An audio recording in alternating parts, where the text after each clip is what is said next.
Hi, it's Robert from Motorquip. Now today we're going to do a little bit of a test on one of our seat cover materials, the Neoprene, and we're going to have a look at just how water resistant they are. So we have 3 different brands of neoprene that we do, and I've got 3 samples here that I've prepared ready to be tested. So the first one is the Getaway neoprene, and it's a 6mm material including the neoprene with the waterproof foam bonding on the back. The Wet n Wild is a 2mm neoprene that has a foam lining. The Wet Seat neoprene is a 2.7mm thickness neoprene and has a special rubber lining on the underside. So I'm just going to add a few drops of water to each material.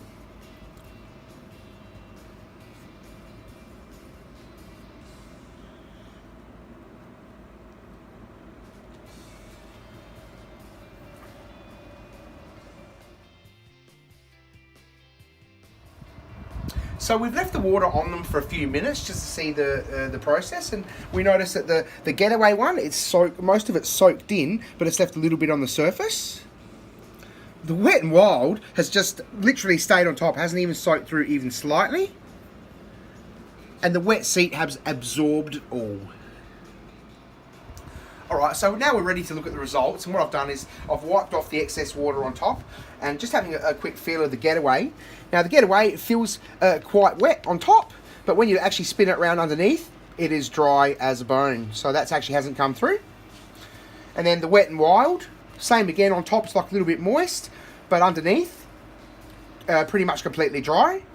And again with the Wet Seat, wet on top, but underneath, probably the driest of the lot. So we've got really, really good results. And what we're thinking is the Wet n Wild, as the water droplet didn't even go through at all, we're under the impression it's probably coated with some type of DWR spray, which makes it even more water resistant.